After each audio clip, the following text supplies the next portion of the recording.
Praise the lord, shalom. प्रभु आप सभी को आशीष दे। और आज की वीडियो बहुत ही खास है। इस वीडियो को अंत तक सुनिएगा और सुनने के बाद जब आप इस वीडियो के माध्यम से आशीष पाते हैं, इस वीडियो को दूसरे तक शेयर कीजिएगा, मसीह परिवार तक पहुंचाइएगा और हमारे चैनल को सब्सक्राइब कीजिए। और वचन को सुनने के बाद आपने क्या सीखा है इसे हमारे कमेंट में बताइएगा। प्रभु आप सभी को आशीष दे। आज का जो विषय हमने लिया है सास और बहू पर। आज हम जब देखते हैं दुनियावी बातों में या दुनिया में कि कई बार हम देखते हैं ये रिश्ता बहुत कमजोर है सास बहू का। हम कई बार देखते हैं सास बहू की लड़ाइयों को, और कई सीरियल तो इसी मारे हिट हो गए हैं या फेमस हुए कि सास बहू के ऊपर जब उन्होंने सीरियल को बनाया। परंतु आज हम बाइबल से कुछ सीखेंगे सास बहू के बारे में। हम अधिकतर देखते हैं कई बार जब किसी लड़की की शादी होती है और वो अपने ससुराल में जाती है मायके को छोड़कर, तो कई बार उस ससुराल में तनाव का कारण ये रहता है क्योंकि वो मायके वालों को ससुराल में ज्यादा इंटरफेयर करती है, मायके वालों को ज्यादा महत्व देती है। तो जिसके कारण ससुराल में सास बहू में तनाव होता है और रिश्ता कमजोर हो जाता है। और कई बार तो क्या है कि डिवोर्स या तलाक जैसी बातें सुनती मिलती है। दूसरा कारण भी ये होता है कि हम देखते हैं जब कोई ऐसी लड़की की शादी होती है और शादी करके वो अपने ससुराल में जाती है, तो जो मायके का रहन सहन होता है, खाना पीना होता है, उठना बैठना होता है, वो सब में तब्दीली आ जाती है, बदलाव देखने को मिलता है। ससुराल में वो फ्रीडम नहीं होती है, ससुराल में वैसा उठना बैठना नहीं होता है।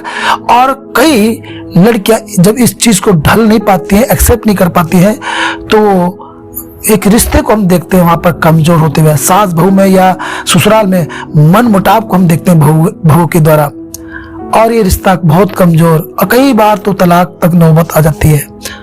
ऐसे में एक बहू का बहुत ही अहम किरदार है, कर्तव्य है कि उसे अपने मायके वालों को भी साथ देना है, परंतु उसका फोकस अधिकतर अपने ससुराल वालों के साथ होना चाहिए। तब एक बैलेंसिंग जब होता है तो वो परिवार, वो रिश्ता मजबूत रहता है। इसी वचन को लेकर हम आज देखेंगे, और आज हम देखेंगे रूथ के जीवन से एक अच्छी बहू का कैरेक्टर को। हम देखेंगे रूथ की पुस्तक उसका 1 अध्याय उसका 16 पद में हम जाएंगे। और इससे पहले हम एक स्टोरी को सुनेंगे। हम देखते हैं कि नोमी नाम की एक स्त्री होती है जो इजराइल की थी, और वो इजराइल देश से आ जाती है अपने पति के साथ।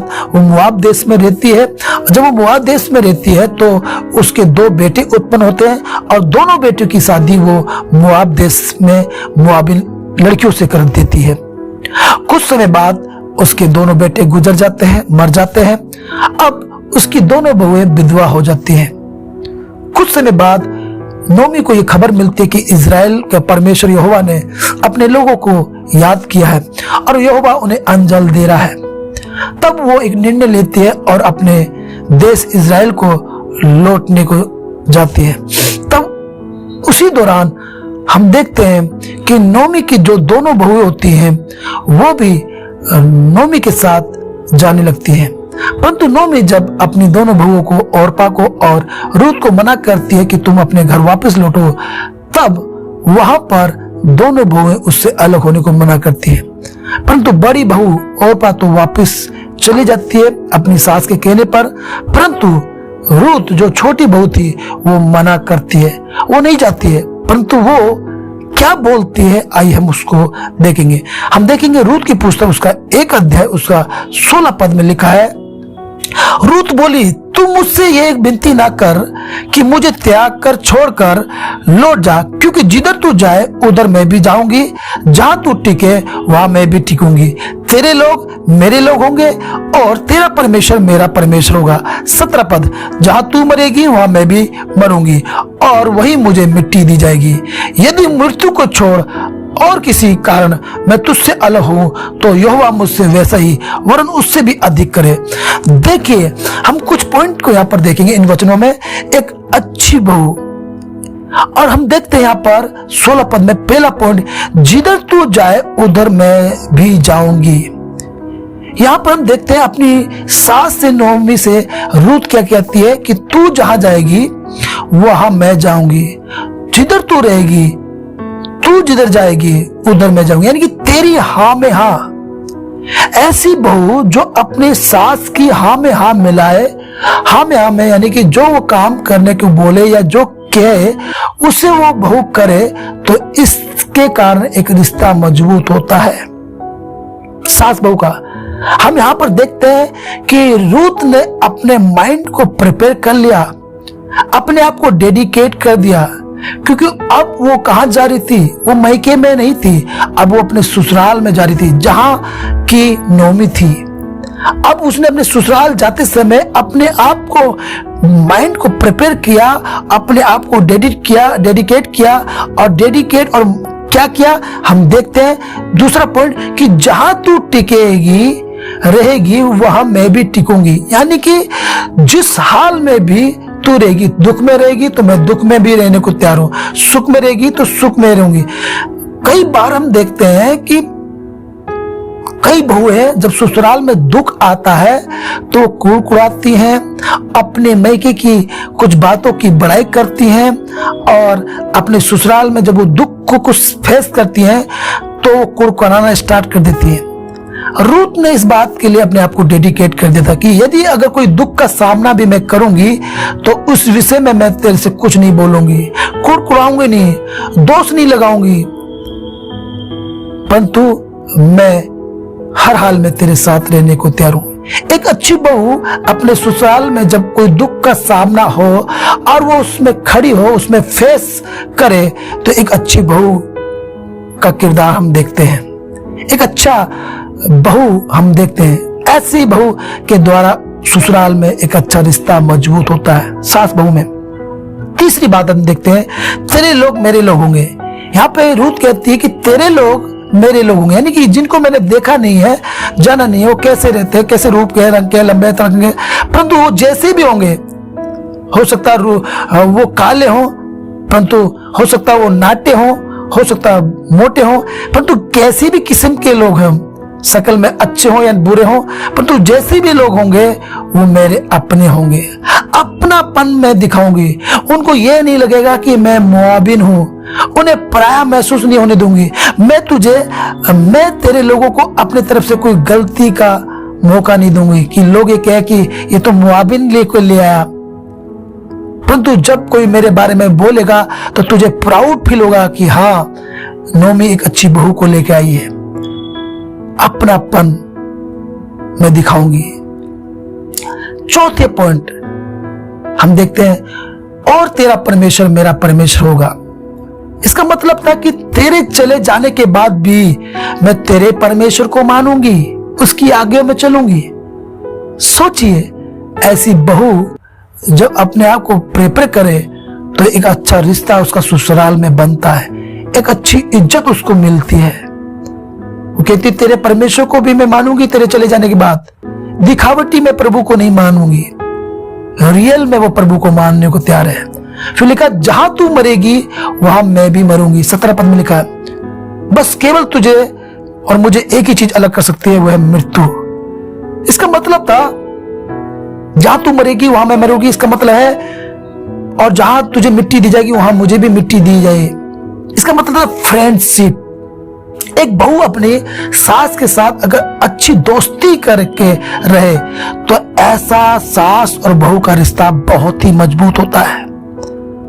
परंतु आज वर्तमान में हम मसीहों में नहीं, अन्य जातियों में ये हम फूट देखते हैं, परंतु हम बाइबल से सीखते हैं, अगर ऐसी बहू जो अपनी सास के साथ एक अच्छा फ्रेंडशिप रखे, एक अच्छी दोस्ती बनाए, ऐसे रिश्ता बहुत मजबूत होता है।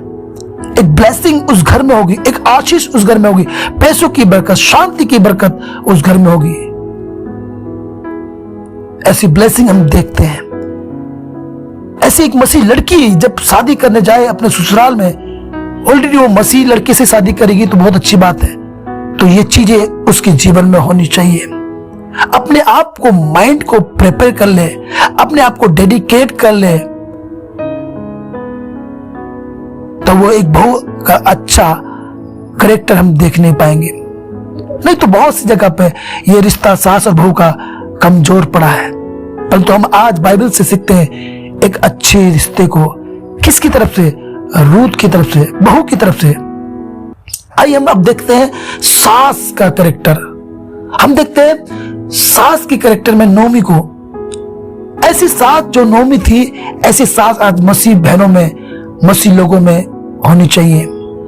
देखिए, जब अकाल पड़ा तो नोमी वापिस अपने देश को जा रही है, तो अपने दोनों बहुओं को लेकर वापिस निकलती है। लिखा है रूथ की पुस्तक उसके 1 अध्याय के 7 पद में, अतः वह बहुओं समेत लौट जाने को चली।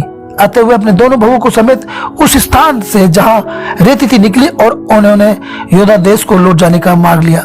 देखिए, अपनी दोनों बहुओं को लेकर जिस स्थान पे वो रहती थी वहां से वो निकली, और यहूदा देश को लौट जाने को जब वो निकली तो उसने रास्ते में बातचीत करी, डिस्कस किया। क्या किया कि तुम वापस अपने घर जा सकती हो, शादी कर सकती हो, परंतु उस स्थान पे बात नहीं करी जहां पर वो रहती थी।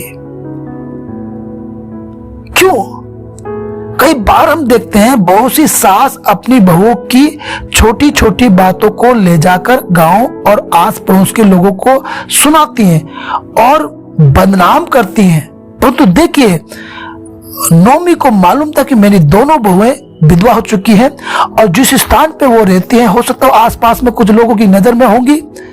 अगर वो अपनी उसी स्थान पर मैं बहुओं से ये बात करती कि तुम अपने देश में, तो हो सकता था उसी समय कुछ लोग गलत नीति से उसके पास आ सकते हैं। परंतु उसने इस डिस्कस को एकांत में किया।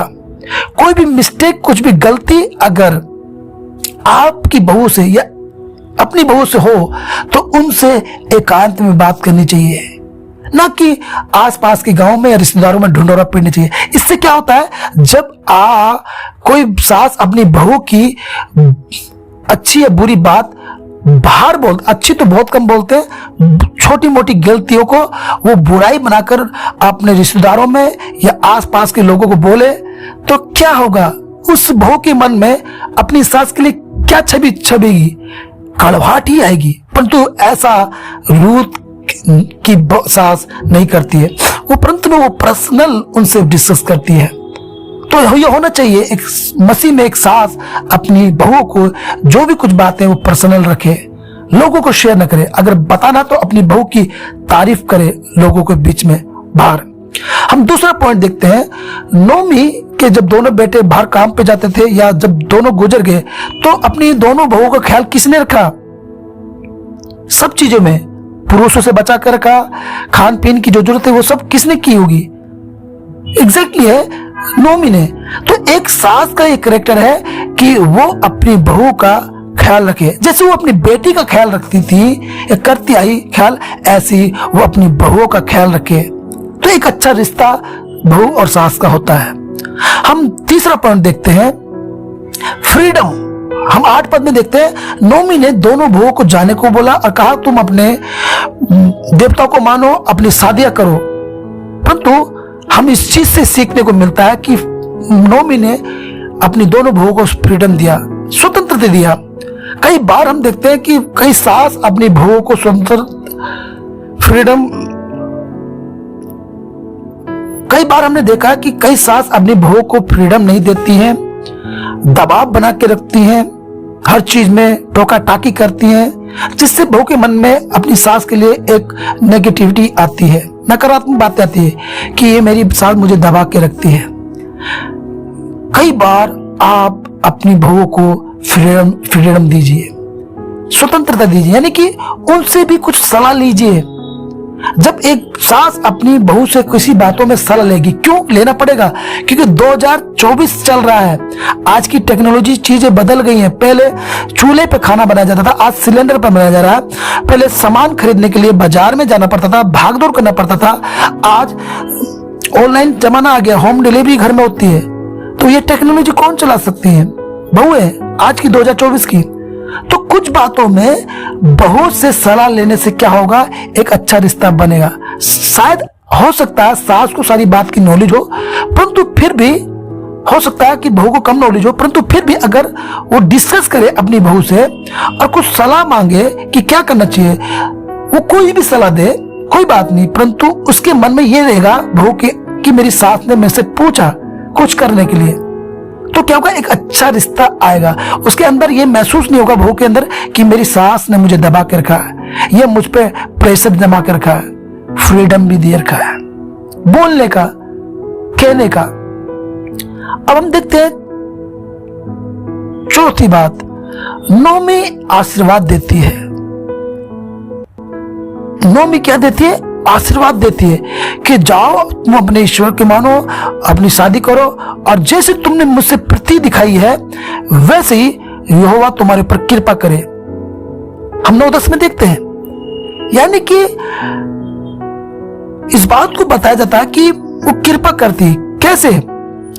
अनुग्रह कर रही है। यानी कि कई बार हम देखते हैं कि सास अपनी बहू की कोई गलती पकड़ ली, छोटी सी, ताक में तो रहती है कि कब कुछ छोटी मिस्टेक करे तो हम अच्छा बवंडर मचाएं, घर में कलेश करें और बेटे को सुनाए और बेटे को अपने कब्जे में ले लें, बहू से अलग कर दें। सुनिए, यहां पे कृपा कर रही है। इसका मतलब है कि कभी कभी सास को अगर दिखे कि बहू ने कोई मिस्टेक करी है तो उसे इग्नोर करे, उस पर ज्यादा फोकस ना करे, उसको लेकर घर में अशांति ना लाए, उस पर क्या करे? अनुग्रह करे। कई बार देखा गया है कि छोटी छोटी बातों को लेकर दोष लगाया जाता है, घर में क्लेश कर दिया जाता है और घर में ताना दिया जाता है, बहू को ससुरा मैके वालों तक बोल दिया जाता है सास के द्वारा, ताने मारकर, क्या लाई थी, क्या लेके आई, कई तरीके की बातें। अनुग्रह करना सीखे सास, विशेषकर जो मसीह में सास बनती है, ये बनी है, वो अपनी बहू पे अनुग्रह करना सीखे। इग्नोर करे कुछ बातों को जो उनसे मिस्टेक हुई है, ताना मारने की जगह उन्हें उत्साहित करें, अच्छी बातों के लिए इंकरेज करें, उनको उठाने के लिए। गलती हुई कोई बात नहीं, इंकरेज करें आगे के लिए, ताकि वो बेहतर करे जो भी कुछ करे। हम 5वीं बात देखते हैं 9 और 10 पद में। नोमी जो सास थी, जब वो अलग होने लगी तो ओरपा और रूत दोनों गले लगकर रोती हैं और अपनी सास को चूमती हैं और अलग होने को मना करती हैं। हम यहाँ पे देखते हैं जो उनका रोना और चिल्लाना था उस नोमी के लिए, वो एक प्रेम था। जो सास अपनी इस बहू के साथ बेटी जैसा व्यवहार करे, बर्ताव करे, ऐसी बहू कभी अपनी सास की बुराई नहीं कर सकती। और ये कब हो सकता है? जब एक सास खुद ईश्वरीय प्रेम से भरी होगी। हम देखते हैं कि वो ब्लेस कर रही है अपनी बहू को, आशीर्वाद दे रही है, उत्साहित करने वाली सास है वो। और वो मसीह के प्रेम, जो प्रेम है, उससे उसने अपनी बहू को कंट्रोल किया है। आज की सास कैसे कंट्रोल करती है अपनी बहू को? ताना मार के, उल्टा सुल्टा बोल के, गुस्सा दिखाकर, दोष लगाकर नहीं। परंतु अगर यदि हम देखें नोमी के जीवन से, उसने अपनी दोनों बहू को मसीह प्रेम से होल्ड किया हुआ है, कंट्रोल किया हुआ है। इसलिए वो अलग होना नहीं चाहती हैं अपनी सास से। हम 6ठी बात देखते हैं, नोमी के समझाना। हम 11 पद से लेकर 14 पद तक अगर देखें तो नोमी अपनी बहू को समझाती है। कैसे? और पता तो चली गई, परंतु रूत नहीं मान रही है। लिखा है कि रूत को उसने समझाया। मैच्योरपन देख रहे हैं हम, परिपक्वता देख रहे हैं हम नोमी के अंदर। वो एक सास है, वो परिपक्व है और वो समझती है हर बातों को, और इसलिए वो जाने के लिए बोल रही है। परंतु जब देखा कि रूत नहीं मान रही है, अड़ गई है अपनी जिद पने में, तो उसने जब देखा, 18 पद में लिखा है, जब उसने ये देखा कि वे मेरे संग चलने को स्थिर है, तब उसने उससे और कुछ ना कहा। यानी कि जब उसने परख लिया कि रूत को कोई स्थिर है, वो टिक जाएगी, रुक जाएगी मेरे मैके में, यानी कि नोमी के मैके में, परंतु रूत का ससुराल है, तो वो देख ले कि वो स्थिर है, तो उसने कुछ नहीं कहा। ये परिपक्वता की निशानी है। वो परख लिया कि वो स्थिर है, वो हर चीज को सीख लेगी, ढल जाएगी। एक सास के अंदर सबसे बड़ी क्वालिटी है कि वो परिपक्व होगी अपनी बहू को सिखाने में, अपनी बेटी को सिखाने में। और परिपक्वता कैसे दिखेगी? सहनशीलता के द्वारा। वो सहनशील परिपक्वता के द्वारा ही प्रकट होता है कि सास परिपक्व है, मैच्योर है। परंतु आज हम देखते हैं सास तो सबसे ज्यादा गर्म दिमाग की है, वो सहनशीलता कम है, गुस्सापना ज्यादा है कि इस बहू ने कुछ कर लिया। बेटी कुछ करे, मेरी बेटी है, कोई बात नहीं, परंतु बहू ने अच्छा भी कर दिया, सहन नहीं होगी बहू की तारीफ। मैच्योरपन है सास के अंदर। सोचिए जरा, 18 साल की एक बहू है और उसकी सास 45 साल की है, कैसे पता चलेगा वो सास मैच्योर है? उसकी सहनशीलता के द्वारा। क्योंकि 18 साल की जो बहू है, हो सकता है उससे मिस्टेक हो, कुछ गलतियां हो, परंतु सास अगर मैच्योर है तो उसकी गलती को इग्नोर करते हुए, उसको उत्साहित करते हुए, उसको इंकरेज करते हुए उसे आगे बढ़ाएगी। घर की थोड़ी थोड़ी जिम्मेदारी को बोझ उसे देगी और उसे मैच्योरपन में लाएगी, उसे आगे बढ़ाएगी। सो मैं विश्वास करता हूं, अगर ये बातें एक सास के अंदर, एक बहू के अंदर मिलती हैं, तो सास और बहू का एक अच्छा रिश्ता, एक मजबूत रिश्ता हम आगे को देखने को मिलेगा। मैं विश्वास करता हूं ये वीडियो जब एक सास एक बहू देखे तो उनको इस वीडियो के द्वारा उनका एक रिश्ता मजबूत हो। इग्नोर कीजिए, भूलिए, ग्रेस कीजिए। बाइबल में लिखा है, अनुग्रह करने वाली स्त्री अपनी प्रतिष्ठा नहीं खोती, चाहे वो बहू है चाहे वो सास है। God bless you. प्रभु आप सभी को आशीष दे।